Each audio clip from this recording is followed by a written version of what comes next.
الكرش. أسئلة كثيرة كيف نتخلص من الكرش. أنا أقول لكم الآن إيش أسباب الكرش. مجموعة من الأسباب. أول سبب أصحاب الوجبة الواحدة، يعني يمكنه ما يأكل كثير في اليوم بس فيه وجبة معينة غدا وعشاء ما شاء الله يدق فيها دق. السبب الثاني النشويات البسيطة، بالذات الخبز الأبيض، المعجنات، البيتزا، وبعدهم الرز. السبب الثالث قلة تناول الألياف الغذائية الموجودة في السلطات والخضار والفواكه. السبب الرابع المشروبات الغازية، شرب المشروبات الغازية مع الوجبة. السبب الخامس اللي هو الأكل ثم النوم، يعني سواء غداء أو عشاء.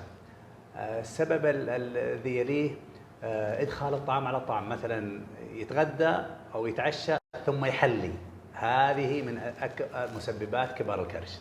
خلونا ننتبه لهذه النقاط، بمشيئة الله يصير الكرش وضع طبيعي. طيب كيف أتخلص من الكرش؟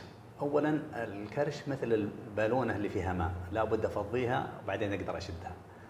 شيء ثاني عضلات البطن عضلات ملساء ضعيفة، فكيف أشد وأتخلص من الكرش؟ أولاً انتبه للنقاط اللي ذكرتها، أستمر على الأقل 4 إلى 5 أسابيع مراعاة النقاط اللي ذكرتها اللي تسبب الكرش.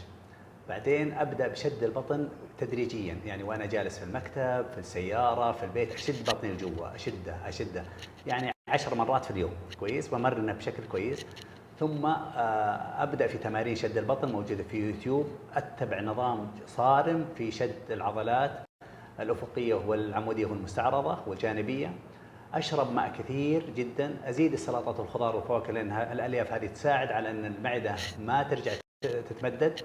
ثم أركز على تمارين شديدة جدا حتى تطلع عضلات البطن، وبهذا تنشد المعدة وما ترجع أبدا.